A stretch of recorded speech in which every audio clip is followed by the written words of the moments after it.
Alright, this is going to be my first deck tech video for original Netrunner. And these are the 1996 Netrunner cards. So I'm just going to walk you through kind of one of the decks that I'm playing. Before I jump into it though, I want to kind of go over some things to note. The first is that these are the decks that I have and we'll be doing deck techs on are not hyper optimized decks. They are intentionally built to be casual decks, and the decks are intentionally built to be balanced against one another. So both of the threats that the decks can produce, the other decks have answers for. And I try to balance that equally so that they play well against each other in kind of like a dual deck experience. And I tend to build all my decks kind of with that in mind to try to power balance them against one another. The other thing to keep in mind as well is in original Netrunner, there were no card maximums. So you could run as many copies of any card as you wanted, as long as I think there was a unique rule too. You could only have one of those installed at a time, just like in Android Netrunner. But you will see there are more than 3 copies of a card, and that's because you were allowed to do that. In fact, some old Netrunner decks ran as many as 10 copies of a card. And while that certainly sounds like really busted, and it probably is, they didn't have necessarily an issue. Like the tournaments still were balanced to a certain degree, and people liked that. And I believe that Magic the Gathering was originally that way too, until they changed it. I like that you can do that, but I also am building decks with a certain frame of mind. And if I was a competitive player and it was all competitive, that might change how I felt about being able to run as many cards as I want. Anyway, let's jump into the deck. So I'm going to start with my breaker suite. So I've got these are my 3 core icebreakers here for, this is my decoder or my code gate breaker, my wall breaker, and then my sentry breaker here.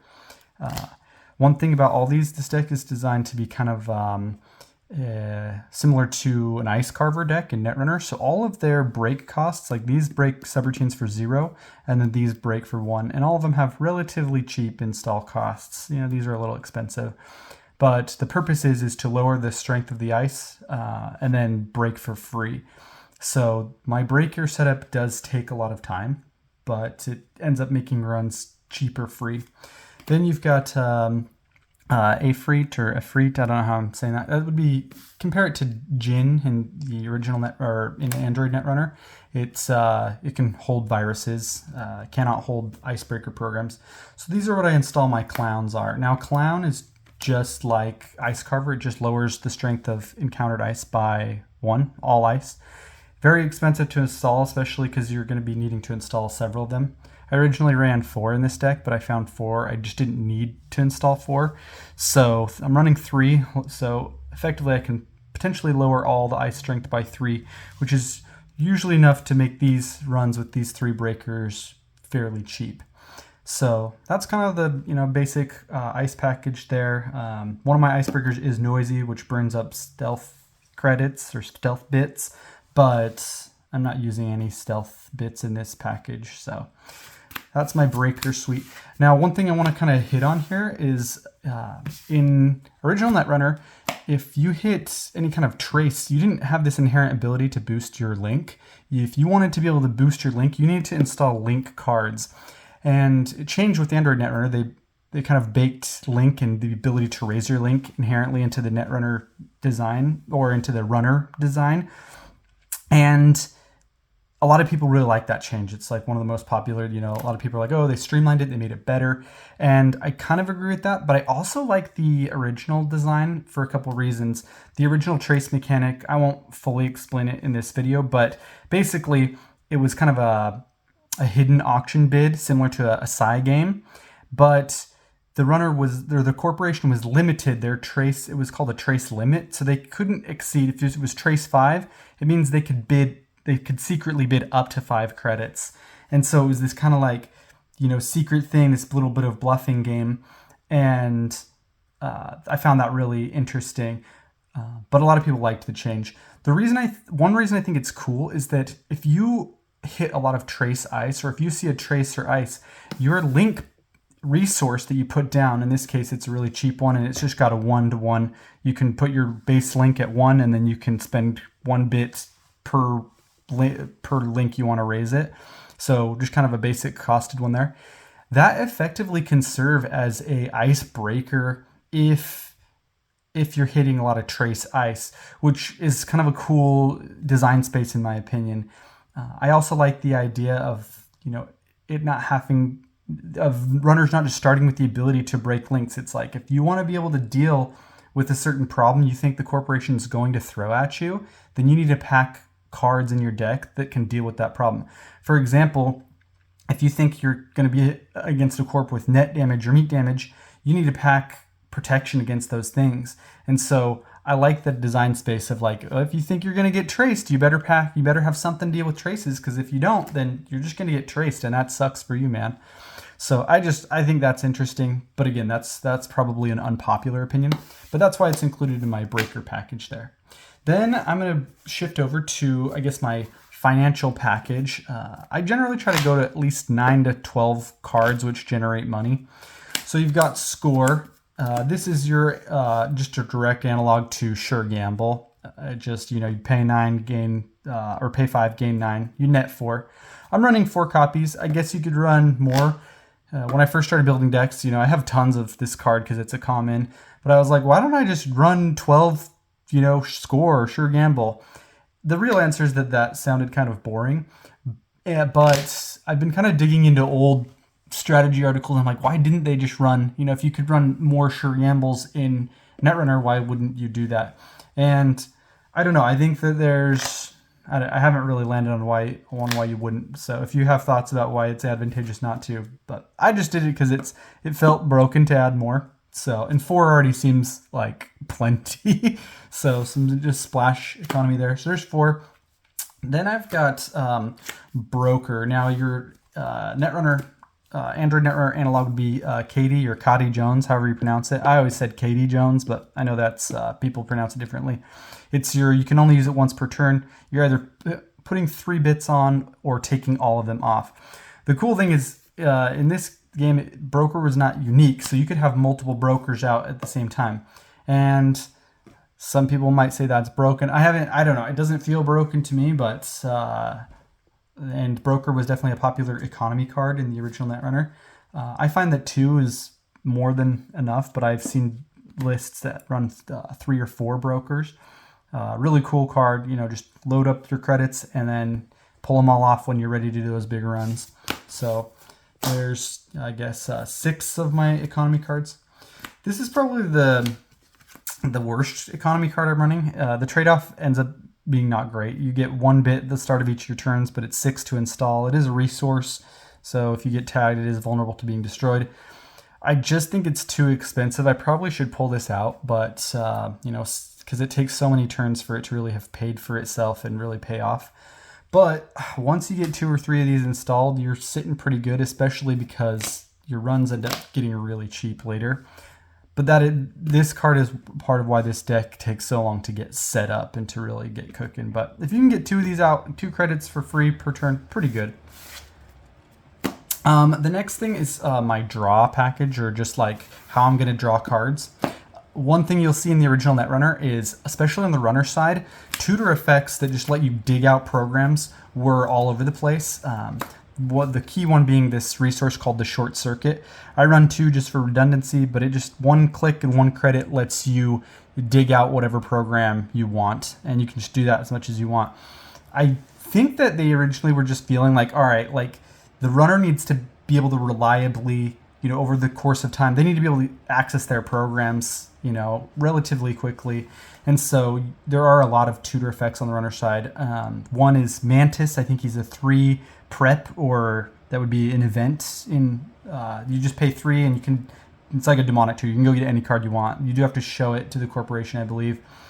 Then you have self-modifying code. You have one called Temple Microcode Outlet, which lets you dig out a program. I think it's a free event, so it's a little faster than Short Circuit, but Short Circuit you can do over and over again. So these are to dig out my programs, especially to dig out the clowns, get those up and running. So that's part of my draw package, or I consider it to be. And then this is where I'm running 6 Jack and Joe. This is probably one of the more controversial aspects for if this being a casual deck, quote unquote. This is effectively a diesel. You spend it and draw 3 cards. So, I mean, you're on 6 of these, you're just ripping through your stack. So that's pretty cool. I might need to go down. I haven't found that it creates too bad of a power imbalance, but that's mostly because my deck already takes a while to get up and running. So that's kind of the balance design choice there. But yeah, running 6 diesels effectively is it's pretty good. Good way to tear through your stack. So I should probably trim that down to keep it a little more casual, but we're running 6 for now. So that's my core draw package. I can rip through quite a bit of my stack with just those 6 Jack and Joes, and then any programs that I can't hit, I can pull out with a short circuit. So keeps it fairly consistent and reliable there. Then my next piece of my package here is what I call the protection package. So I've got some Dermatech body plating. Each one of these can prevent 1 meat damage each turn. I'm only running 3 of those. So if I am worried about a Scorched Earth or like an Urban Renewal or something, I can throw down some body platings and kind of mitigate some of the meat damage that way. Or they can just act as a dead card to give up to like a net damage or something. So if I'm not worried about meat damage, I won't even bother installing them, but they're nice to have. Then same thing, similar, is Green Knight Surge Buffers. They're also a hardware, and they just do the same thing except for net damage. So these ones I tend to install more often. I feel like I am encountering net damage a little bit more than meat damage generally. So even just having 1 or 2 of these can be so nice and really help you out a lot. Again, 0 to install hardware. There's no memory requirement.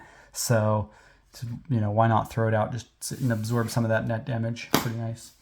And then I do have 2 Microtech backup drives.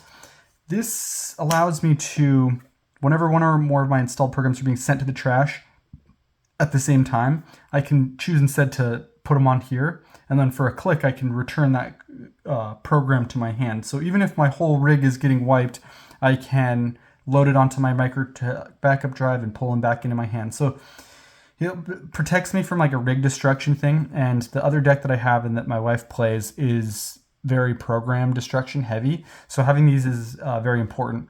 So it definitely is like, ends up becoming kind of a tempo thing. If she wipes out my rig, especially my clowns, then it really is going to slow things down. But at least I have some recourse there if that happens. Then I've got 2 Gideon's Pawn Shops. They're like events, or they're called preps. They're just 2 bits, and I can search my trash for a card, bring it back. It's deja vu. Go grab a card, except for you don't get the bonus of 2 virus cards, which is probably for the best. But I guess clowns is a virus, but yeah, you can pull. It's just recursion. So that's really just in case I, lose one of my icebreakers. I need to have a way to, if I misplay something or really hit a bad trap and I don't have my Microtech backup drive, then Gideon's Pawn Shop is there to save the day. Okay, so then the last of my deck is going to be, I guess what you'd call like tricks or surprises. I'm running 4 of these Precision Briberies, and this is kind of a weird one. The Corp cannot create any new data forts, but they can choose to trash this by paying 4. So this is like a tempo control thing. It's to slow things down, especially because I take my time setting up my rig. And so theoretically, this helps with slowing the corporation down to my pace. So they have to pay 4 to make a new server. Usually I won't be able to get one of these down until they've already made their initial, whether it's their scoring remote or 1 server. But it can be really nice, especially when they're getting up their economy assets, or they call them nodes in this game, like a BBS Whisper campaign or a HoloVid campaign. So this slows things down and can be really annoying, especially you get 2 of these down. The corporation does not want to have to spend 8 just to make a new server. So it can be really sweet. This really should have been printed in the Android Netrunner era as a response to the controlling the message meta. At least I also just really hated asset spam. This is probably a little too overpowered, but it would have been so nice to just throw down a couple of these against the controlling the message and be like, you are installing no new servers. But anyway, kind of a fun little thing. So there's that. And then you've got some other little tricks here. The Wilson Weef Runner. This is kind of a funny story on this card. So Wilson, if you are unaware, is a term that comes from, I believe, the 1986 novel Count Zero by William Gibson, and they call it pulling a Wilson. It just means like you're like a noob or you're messed up. You're like a script kiddie. You're not very good at hacking. And Weefle Runner, I don't know where that term Weefle comes from. I think it's like, but they use it a lot. If you read the old Netrunner like strategy books or articles, they're like, oh, we're a bunch of Weefles. It just means noobs. We don't know what we're doing. So I threw this in there because I think it's really funny card because of the lore, but it's also pretty good. So at the start of your turn, you can let's see. Each of your turns, you may choose to gain an action, which you may only use to make a run. You can't spend more than 3 bits during that run to pay for using icebreakers or increasing your link. You can only use this ability once per turn and only once during your turn. So it gives you a free action, but you're really limited. A free action to do a run. So you get a free run, but you're really limited in what you can do on that run because you can only spend 3 bits.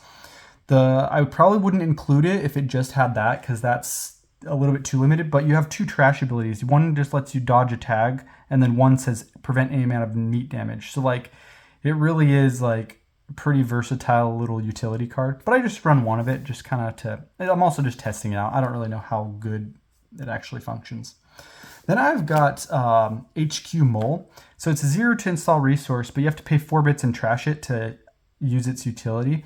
And it just lets you access 2 additional cards from HQ, but you can only do it when you're accessing cards from HQ. The other cool thing is that this is actually a hidden resource. So you install it face down. The corp doesn't necessarily know what you're installing. I mean, my wife and I are just playing these decks, so she knows this is my only hidden resource. She knows it's the HQ Mole. It's what it really ends up being is I think it's legwork is the Android Netrunner version. But the reason this is cool is that it just sits installed and you can use it at will. You don't have to you're not saying, okay, this is my legwork run, this run matters. You can kind of just have it, once you have an HQ Mole, it's like, well, don't let them get into HQ because they could pop up their HQ Mole and access those 2 additional cards. So it's a little expensive at 4 bits to use it, but I think that is because it sits and it's just waiting to be used when you're ready, and let's say you make a run on HQ and it's unsuccessful. Well, you don't pop the mole and you don't have to, you can wait till you are successful. So a little bit of a trick there, multi-access. And then the last card here is just Technician Lover.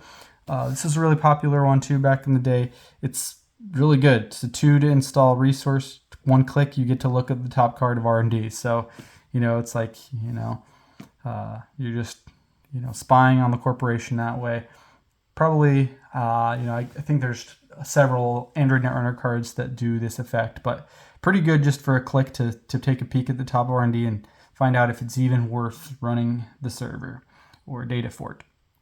All right, so that's the runner, and that's the deck tech for that. Let me know if you have any questions or opinions.